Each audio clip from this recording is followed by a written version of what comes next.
मैं आपको खुशखबरी बता रहा हूँ। सब ग्रुप्स का रिज़ल्ट अक्टूबर को डिक्लेयर होगा।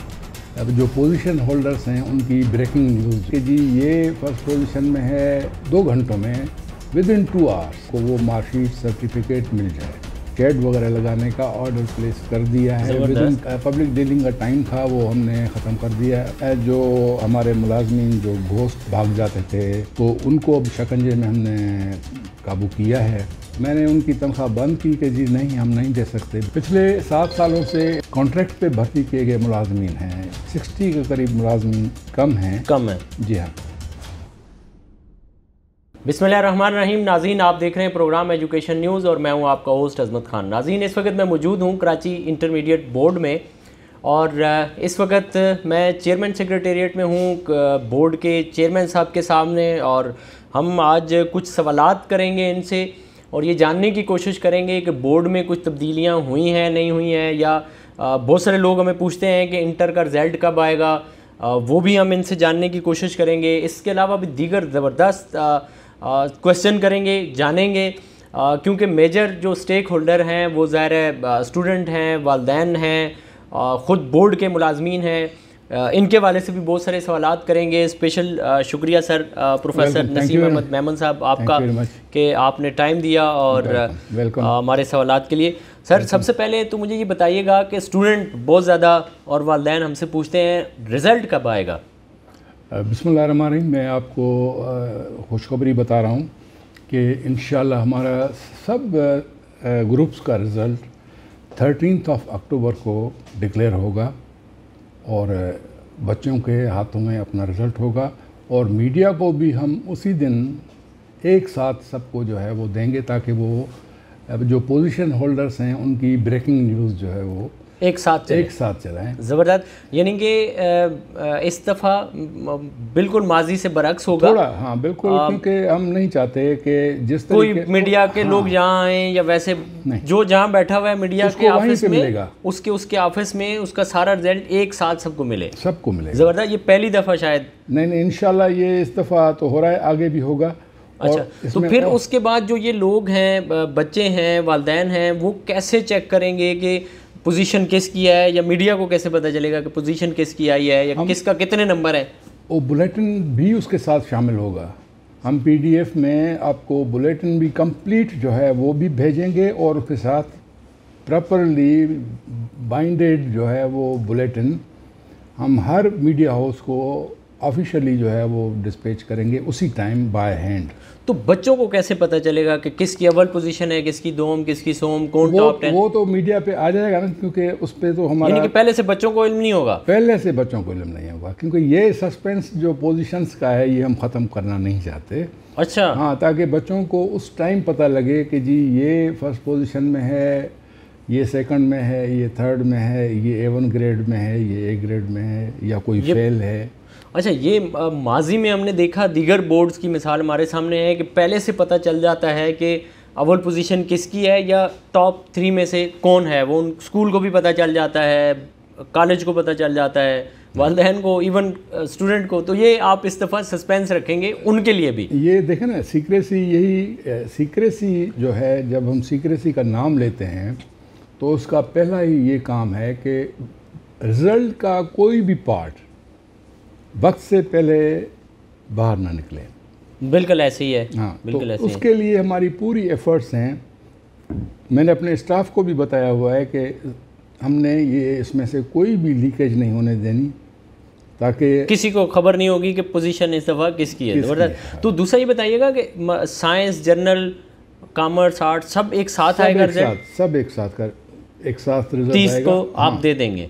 13 को। हाँ, 13 तारीख को, 13 अक्टूबर को जी। और मेरे ख्याल में स्टीयरिंग कमेटी के फैसले के मुताबिक 15 है, यानी कि 2 दिन आप हम पहले चल रहे हैं, और इतना फास्ट और इतनी अच्छी चीज़ों के साथ। ज़बरदस्त। अच्छा, इसके साथ ये बताइएगा कि बोर्ड में स्टेक होल्डर्स जो हैं वो ज़ाहिर है स्टूडेंट हैं।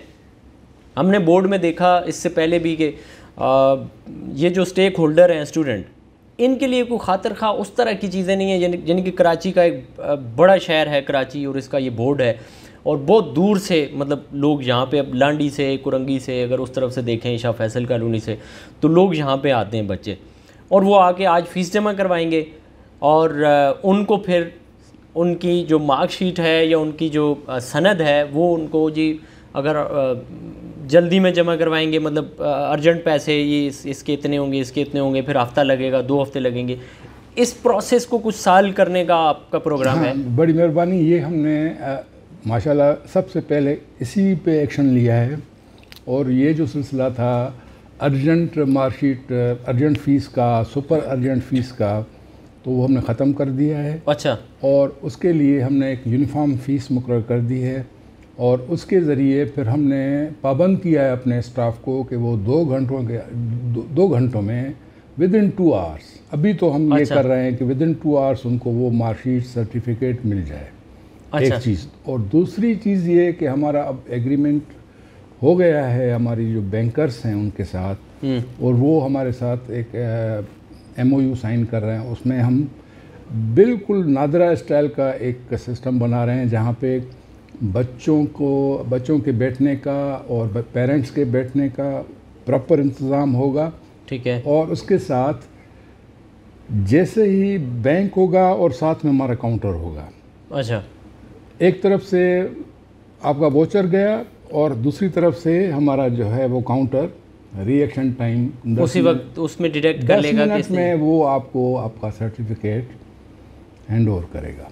ये बोर्ड की प्रीमिसेस में होगा इंशाल्लाह। ज़बरदस्त। दूसरा ये बताइएगा, जब आपने इतनी अर्जेंटली ये सर्विस दे दी मैन स्टेक होल्डर्स को कि वो आएँ और एक ही दिन में, यानी कि 2 घंटों के अंदर अंदर वो अपनी मार्कशीट या ट्रांसक्रिप्ट जो भी चीज़ें लेना चाहें वो ले सकते हैं, इसके लिए फ़ीस आपने कोई इजाफी मुकर्रर की है? नहीं, हमने एक रेशनल तरीक़ेकार अपनाया है कि जो हाईएस्ट हमारी एक रेंज थी, एक लोएस्ट रेंज थी, उन दोनों का मीन निकाल के, ठीक है, तो बाहर जो थे लोग, वो जिसको हम नामालूम माफिया कहते थे, जी हाँ, वो तो एजेंट जिनको कहते हैं, एजेंट हजरात, तो वो तो हज़ारों रुपए जो है वो बच्चों से निचोड़ते थे। ज़ाहिर प्राइवेसी भी लीक होती थी, प्राइवेसी भी लीक होती थी, और हमारे भी जो स्टाफ वाले थे उनको भी जो है वो उस पर उन्होंने लगाया हुआ था कि जी हम आपको इतने पैसे देंगे तो आपने अर्जेंट निकाल के देनी है। तो ये सारे रास्ते मसदूद कर दिए आपने उनके लिए। ज़बरदस्त। अच्छा, दूसरा ये बताएं सर, हम ज़्यादातर बात कोशिश करेंगे कि स्टेक होल्डर्स की भी करें, उनके भी सवालात होते हैं। हम देखते हैं कि मैं इस्लामाबाद फेडरल बोर्ड के चेयरमैन साहब का मैंने इंटरव्यू किया, मुझे बड़ा पसंद आया कि वहाँ पे बच्चों के लिए, वालिदैन के लिए बाकायदा इज़्ज़त व एहतराम से बैठने के लिए जगह बनाई गई थी, उनके लिए पानी का सिलसिला था। तो हम देखते हैं यहाँ पे आपने कोई ऐसा सिलसिला किया है बच्चों के लिए, वालिदैन के लिए, कि वो आराम से बैठ सकें, खड़े ना हों? मैंने आते ही जो पहली चीज़ देखी कि यहाँ पे पानी नहीं था प्रॉपर बच्चों के लिए, वॉशरूम्स की, लड़कियों के लिए, हमारी बहनों के लिए, हमारी माओं के लिए जो अपने बच्चों के लिए यहाँ पे सर्टिफिकेट देने के लिए आती थी दूर से, हाँ, वालदा आती है बच्चियों को साथ, कोई सहूलत नहीं थी, तो वो अभी माशाल्लाह वॉशरूम्स वगैरह उनके लिए एलोकेट कर दिए हैं, पानी, इलेक्ट्रिक कूलर्स, उनके साथ फ़िल्टर्स वगैरह सब कुछ लगवा के, ताकि किसी को इस चीज़ से तो कम से कम बेसिक रिक्वायरमेंट है जो उससे तो बुनियादी इंसानी हकूक़ में से भी है। और दूसरा ये कि उनके बैठने के लिए मैंने जैसे अर्ज़ किया कि थोड़ा सा टाइम इसमें लगेगा, जो हम नादरा स्टाइल का जो अपना बना रहे हैं सिस्टम बना, लेकिन उससे पहले ही बेंचेस वगैरह का हमने ऑर्डर दे दिया है, उनके ऊपर जो है वो शेड वगैरह लगाने का ऑर्डर प्लेस कर दिया है, with in couple of days वो लग जाएंगी। ज़बरदस्त। हाँ, ताकि हमारे स्टूडेंट्स जो है ना, ये हमारे लीडर्स हैं कल के। बेशक कल के जो लीडर्स हैं, जिस तरीके से हम उनको डील करेंगे, जिस तरीके से हम उनसे, बोर्ड उनकी वजह से है, बोर्ड उनके लिए है, स्टेक होल्डर्स हैं। अच्छा, इसी के साथ एक ज़ाहिर है एक सवाल और भी आता है कि हमने देखा कि माजी में ये होता था कि टाइमिंग होती थी, जैसे अक्सर आपने देखा होगा कि ये टाइम पब्लिक डीलिंग का है, अब एक ऑफिस ही पब्लिक के लिए बना हुआ है, तो उसमें पब्लिक डीलिंग की टाइमिंग का समझ नहीं आती। यहाँ पे भी ऐसे है कि 2 बजे का टाइम, तो ये नहीं, अभी मेरे ख्याल में ज़्यादा होना चाहिए। 2 बजे का जो पब्लिक डीलिंग का टाइम था वो हमने ख़त्म कर दिया है। अब अच्छा, ज़बरदस्त। 5 बजे तक पब्लिक डीलिंग का टाइम होगा। कोई तालिब इल्म अगर पौने 5 भी आ जाता है तो वो खाली नहीं जाएगा, उसका काम होगा। ज़बरदस्त। ये मतलब ये एक सवाल ये है कि ये जो आपने काम किए हैं ये पहले भी हो सकते थे, ज़ाहिर है आपने किए हैं तो कोई खिलाफ ज़ाब्ता इनमें चीज़ भी नहीं है, सहूलत ही है लोगों के लिए। कोई रेजिस्टेंस किसी तरफ से है इन सारे उमूर में या बस स्मूथली आप कर रहे हैं? कुछ इसमें जो हमारे मुलाजमीन जो घोस्ट टाइप के भाग जाते थे, जल्दी चले जाना, अपनी मर्ज़ी से आना, अपनी मर्ज़ी से जाना, तो उनको अब शिकंजे में हमने काबू किया है। क्योंकि कुछ अरसा पहले इनाम साहब के दौर में यहाँ पे बायोमेट्रिक थी, ज़बरदस्त, लेकिन बीच में जो है वो फिर सिलसिला ये ख़त्म हो गया था।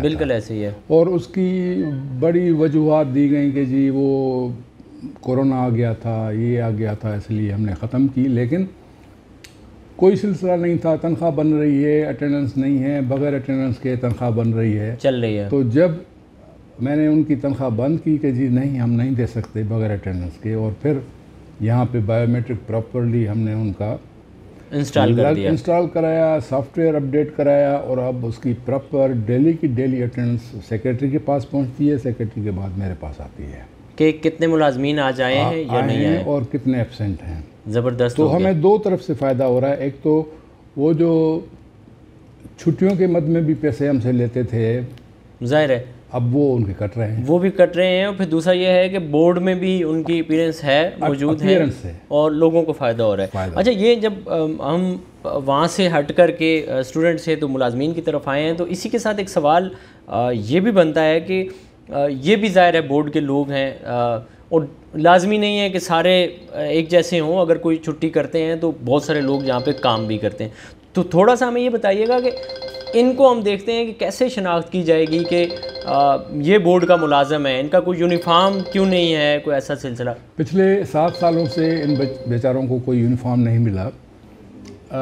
I don't know, may be कोई फंडिंग का प्रॉब्लम हो या कुछ, लेकिन मुझे पता है कि एक ऑर्गेनाइजेशन के अंदर स्टाफ की जो आइडेंटिफिकेशन है वो क्लियर होनी चाहिए। उस कम से कम पहले तो उसका नाम जो है वो डिस्प्ले नेम प्लेट होनी चाहिए, बिल्कुल नाम डिस्प्ले पे हो, बिल्कुल।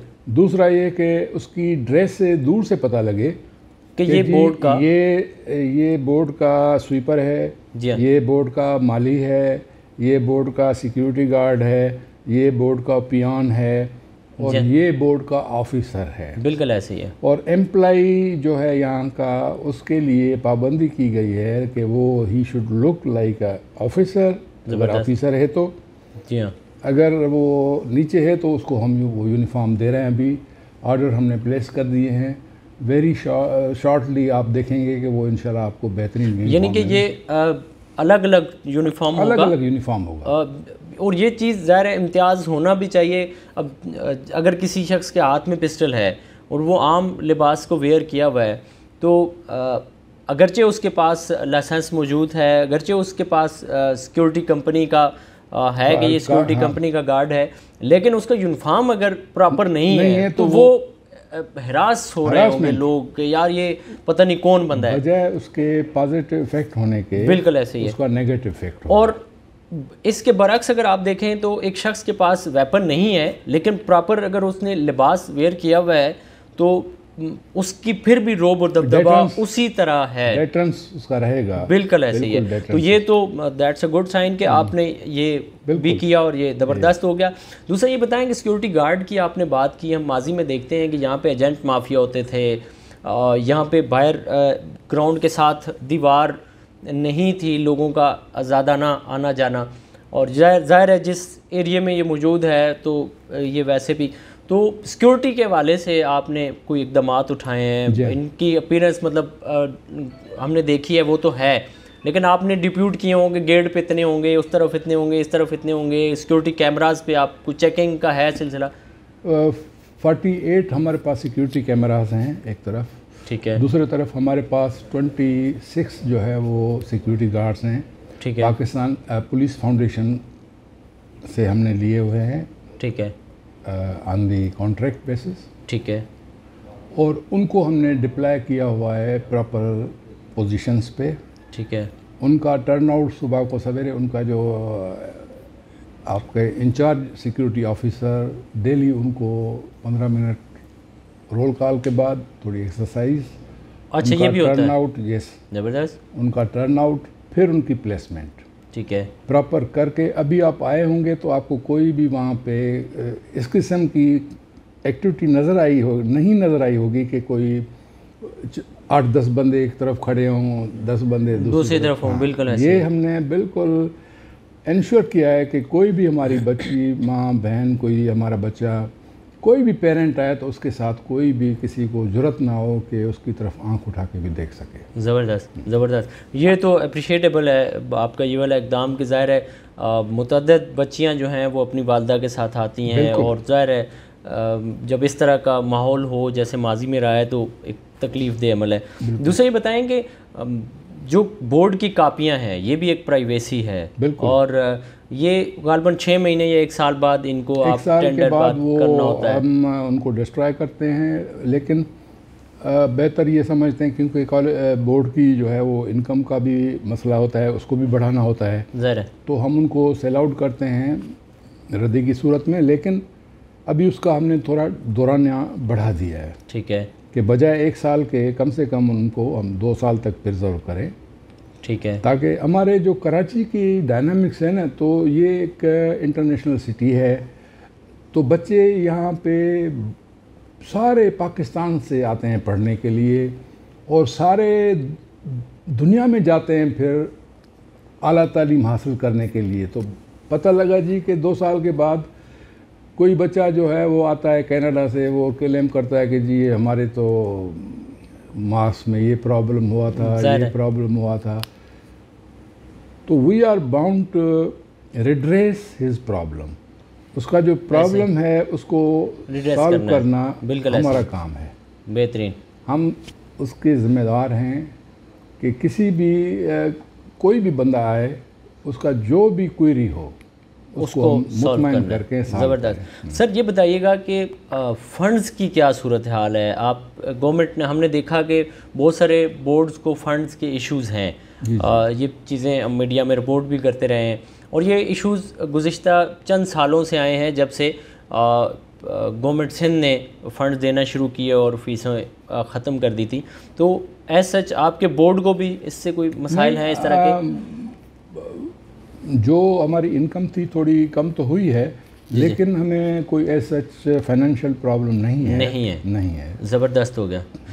तो इसके अलावा ये बताइएगा कि अक्सर हमने देखा है मुख्तलिफ सरकारी महकमों में कि मुलाजमीन के जो मसाइल होते हैं, खुसूसन कॉन्ट्रैक्ट पर जो होते हैं, वो चाहते हैं कि रेगुलर हों, उनके भी ख्वाब होते हैं इंतज़ामिया के साथ, और आपके बोर्ड में भी इस तरह के हैं कि बरसा बरस से लोग कॉन्ट्रैक्ट पे चलते आ रहे हों, उनको रेगुलर करना या नई भर्तियों के वाले से, तो कुछ इस तरह की खुशखबरियाँ भी हैं? बिल्कुल बिल्कुल। अभी जो हम नेक्स्ट बोर्ड ऑफ गवर्नर्स की मीटिंग कर रहे हैं, उसमें हम जो बोर्ड ऑफ गवर्नर्स के रूल्स में कुछ अमेंडमेंट भी ला रहे हैं। ज़बरदस्त, ज़बरदस्त।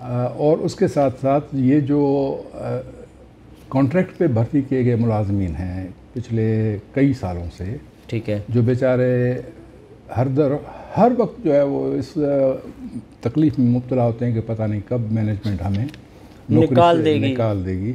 तो मैं उनको बताना चाहता हूं कि इंशाल्लाह मेरी जो मैक्सिमम कोशिश होगी कि मैं किसी भी मुलाजिम को नौकरी से ना निकालें, और उनके मुस्तकबिल, उनकी फैमिली के मुस्तकबिल का तहफ़्फ़ुज़ यहाँ पे हो, ताकि वो दिल लगा के काम करें। ज़ाहिर है जब आप एक बंदे को अपनी सिक्योर मुलाजमत नज़र आएगी तो दिल लगा के काम करें और ईमानदार से काम करें। बेहतरीन। हम उनका तहफ़्फ़ुज़ हर तरीके से करेंगे।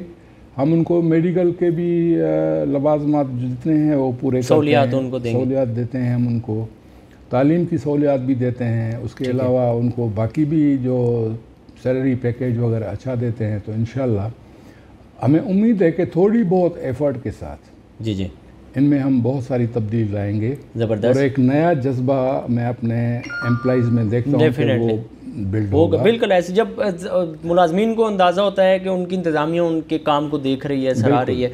दूसरा ये बताइएगा, SNE के मुताबिक मतलब आपकी जो मुलाजमों की तादाद है वो पूरी है या कम है? आप उसको पूरा करना चाहते हैं? SNE के हिसाब से तो अभी हमारे पास कोई 60 के करीब मुलाजमीन कम हैं। जी हाँ, जो हम नियर फ्यूचर में इंशाल्लाह उनको प्रॉपर प्रोसीजर से टेस्ट वगैरह कंडक्ट करके और बोर्ड के थ्रू उनको एम्प्लॉय करेंगे। ठीक है, विद द अप्रूवल ऑफ हमारी जो कंट्रोलिंग अथॉरिटी है, अभी चीफ मिनिस्टर साहब हैं, तो इनसे अप्रूवल लेके और इंशाल्लाह ये भी करेंगे। एक सवाल ये बताइएगा कि ये तो हो गया, अब जब नई भर्तियां करेंगे तो as per supreme court direction के आप 5% स्पेशल पर्सनस का कोटा भी मुख्तस करेंगे। उसके अलावा ये भी था कि जो पीछे आपके मुलाजमीन हैं उनका कोटा भी आप पूरा करें, तो वो भी कोई है आपके यहाँ सिलसिला? बिल्कुल, जो प्रोमोशन की क्राइटेरिया है हमारे पास, तो जहाँ जहाँ भी जो पोस्टें हैं जिनमें स्पेशल पर्सन्स की मैं बात कर रहा हूँ, स्पेशल पर्सन्स की भी, जी हाँ, उनके भी प्रमोशन का बिल्कुल क्राइटेरिया बिल्कुल उसी तरह, वो उनकी परफॉर्मेंस बेस्ड और फिटनेस बेस्ड होता है। जाहिर है कि वो कितना जो है वो अपना प्रोग्रेस दिखा रहे हैं और परफॉर्मेंस क्या है, और उसके हिसाब से सारा उनका प्रोफाइल बनता जाता है, और उस हिसाब से by the end of the year हम इंशाल्लाह ये सारा काम इनका, ज़बरदस्त, क्योंकि HR का जो हमारा डिपार्टमेंट है थोड़ा पहले वीक था, अभी उसको हमने और बेहतर किया है। प्रॉपर तरीके से इनकी ACRs ये वो सब हम रिकॉर्ड भी कर रहे हैं और मैनेज भी कर रहे हैं। ठीक हो गया, ताकि मैं अगर यहाँ से जाऊँ तो किसी भी मेरे सक्सेसर को ये ना हो कि प्रोफेसर साहब जब गए तो फलां कागज़ नहीं था, फलां कागज़ चीज़ नहीं थी। बिल्कुल ऐसे ही है। सेकंड लास्ट ये बताइएगा कि हमने देखा कि माजी की प्रैक्टिस ये थी कि कुछ रिटायर्ड लोग भी यहाँ पे मुख्तलिफ़ शोबों में खिदमात अंजाम देते थे, डायरेक्टली या इनडायरेक्टली, और ज़ाहिर है सुप्रीम कोर्ट की और हाई कोर्ट की जो जजमेंट्स हैं उनके मुताबिक रिटायर्ड शख्स को किसी जगह पे नहीं दिया जा सकता, और उसके ज़ाहिर है बहुत सारे साइड इफ़ेक्ट्स भी हैं कि एक शख्स अगर एक काम करके चला जाता है, गलत पेपर बना के चला जाता है, तो कल वो तो अकाउंटेबल नहीं होगा वो, बिल्कुल ऐसे ही। तो ये बताइएगा कि अच्छा, फिर इसका ये भी है कि बहुत सारे रिटायर्ड जो असातिज़ा हैं वो अगर पेपर बनाते हैं, प्राइवेसी का भी इशू होता है, वो किसी जगह पढ़ा रहे हों, तो इसकी जगह जो ऑन सर्विंग हैं काबिल लोग हैं उनसे खिदमात लेने का या इनको रिप्लेस करने का कोई ऐसा आइडिया, कोई ऐसी चीज़ है, प्लान है? नहीं, ये काम हमने कर दिया है। अच्छा, कर दिया है ये कि पहले जब मैं आया तो मैंने देखा कि यहाँ पे तो मेजॉरिटी क्या ऑलमोस्ट 80% जो थे वो रिटायर्ड लोग जो है वो मुख्तलिफ असाइनमेंट्स पे लगे हुए थे। हैरानगी की इंतहा थी, लेकिन फिर मैंने उसको ख़त्म किया है पूरा। अब अगर कोई मजबूरन इसलिए कि कहीं पे कोई ट्रेनिंग का फुकदान नज़र आया और कंपल्शन हुई, तो एक दो बंदे वहाँ पे हमने रखे हुए हैं थोड़े से रेम्यूनरेशन पे, लेकिन रेगुलर एम्प्लॉई नहीं, एज अ डेली वेजर या इस तरीके से। तो वो हमने पूरा निज़ाम ख़त्म कर दिया। सारे जो ऑन सर्विस टीचर्स हैं उनको हमने रखा है ताकि वो जो है वो अकाउंटेबल भी हों। कल अगर उनसे कोई मिस्टेक हो जाती है तो हम उनकी हायर अथॉरिटीज़ को लिख के डिसिप्लिनरी एक्शन भी ले सकते हैं। हाँ। ज़बरदस्त। अच्छा, साथ में ये बताइएगा कि माजी में हमने देखा या दीगर बोर्ड्स में देखा कि इम्तिहानी सेंटर्स जो हैं उनके बारे में एक कंसेप्ट ये पाया जाता है कि वो बिकते हैं और सिफारिशों पे बनवाए जाते हैं, क्राइटेरिया फुलफ़िल नहीं किया जाता। और आप क्या समझते हैं कि इसमें आप कोई तब्दीली कर पाएंगे जो एक मुरवजा सिस्टम इम्तिहानी मराकज़ बनाने के वाले से है? मैंने जो है वो इंस्पेक्शन टीम इससे पहले ही जो है वो कॉन्स्टिट्यूट कर दी है और इंस्पेक्टर ऑफ कॉलेजेस को ये क्लियर डायरेक्शंस दी हैं कि आप जो भी एफिलिएशन देंगे उसके बाद जो सेंटर बनाएंगे, या सेंटर तो बनाना कंट्रोलर की प्रीरोगेटिव है ज़रूर, लेकिन हम उनको एग्ज़ाम से पहले कि हमारे पास मैक्सिमम एक्शन टाइम हो, ठीक है, और हम अपने सीनियर प्रोफेसर्स के इंस्पेक्टर्स वहाँ भेजें और वहाँ पे जाके वो सारी सहूलियात चेक करें कि इस पे ये जो इदारा सेंटर बनने जा रहा है उसके पास वो सारी सहूलियात हैं या नहीं है। ज़बरदस्त। जब उनकी फ़ाइनल रिपोर्ट आ जाएगी उसके बाद with the recommendation of those inspectors, ठीक है, हम इंशाल्लाह वो जो काम करेंगे बड़ा ट्रांसपेरेंट करेंगे और वो ट्रांसपेरेंसी आपको दिखाई देगी। बेहतरीन हो गया। इसके साथ ये बताएं कि आप अब ज़ाहिर है आए हैं तो एग्ज़ाम भी कंडक्ट होगा आपकी निगरानी में, तो पर्चे आउट होना ये माजी में इस तरह की चीज़ें चलती रही हैं, फिर बड़े नोटिस होते रहे हैं, तो आप इस चीज़ से बचाव के लिए क्या इक़दाम कर रहे हैं? इस दफ़ा हम पर्चे जो है वो हर पर्चा जो हर सेंटर का होगा उस सेंटर का बारकोड जो है वो अलग होगा और उसके बैकग्राउंड में उस सेंटर का नाम होगा। तो जहाँ से भी पेपर आउट होगा उसी सेंटर का पता लग जाएगा कि जी फला सेंटर से ये पेपर आउट हुआ है। ज़बरदस्त। हाँ। तो उसमें ज़ाहिर है फिर उनकी इन्वॉल्वमेंट डायरेक्ट आ जाएगी सामने कि ये इनका। लास्ट में मुझे ये बताइएगा कि बोर्डों के हवाले से ये चीज़ चलती रही है और हमेशा, बल्कि पूरे पाकिस्तान के किसी भी जगह चले जाएं तो कराची के बोर्डों का इस हवाले से चर्चा होता है कि वहाँ तो आप पैकेज पे पास करा सकते हैं, कोई भी ग्रेड ले सकते हैं, लेकिन गुज़िश्ता 7-8 बरस से हम देखते हैं कि इंटर बोर्ड में काम बंद है, जिसको आप काम मतलब इस सेंस में कि पास कराने का काम बंद है या ग्रेड लेने का काम बंद है। तो आप इसको कैसे इंश्योर कर रहे हैं? कोई आप पे दबाव है किसी किस्म का? नहीं है कोई इस तरह की चीज़ है? देखें, मैं अर्ज़ कर दूँ कि मैंने अपनी टीम जो इम्तिहान वाली है उनको क्लियर बता दिया है कि इस चीज़ के लिए आप जो भी दबाव आएगा वो मैं फेस करूँगा। ज़बरदस्त। और उसको मैं आपकी तरफ डिफ्लेक्ट नहीं करूँगा। बड़ी बात है। और आपको मेरा फुल प्रोटेक्शन होगा ताकि आप ईमानदारी के साथ बच्चे को अपना हक दे सकें। बेहतरीन। अगर इस उम्र में हम बच्चे को अपना हक नहीं दे सके तो बच्चा हमारे लिए आगे चल के लीडर पैदा नहीं होगा। बेहतरीन। ये तो सर जितनी भी चीज़ें आपने बताई हैं यकीनन ये हमारे नाज़रीन के लिए भी मुफीद हैं, बल्कि बहुत सारे लोग हमसे पूछते हैं। आपका बहुत शुक्रिया कि आपने कीमती वक्त दिया। नाज़रीन, आपने chairman intermediate board professor Naseem Ahmed Memon साहब से आज के सवालात और फिर इनके जवाबात मुलाहिज़ा किए हैं। आपका इस हवाले से क्या कहना है? आप कुछ इस हवाले से दीगर कुछ सवालात रखते हैं तो वो भी आप कमेंट सेक्शन में ज़रूर पूछ सकते हैं। हमारी कोशिश होगी कि आपको आइंदा वाले एपिसोड में इस तरह की चीज़ें, इस तरह के जवाबात लेकर के दें। इसी के साथ अपने मेज़बान अज़मत ख़ान को दीजिए इजाज़त। अल्लाह ने के पान।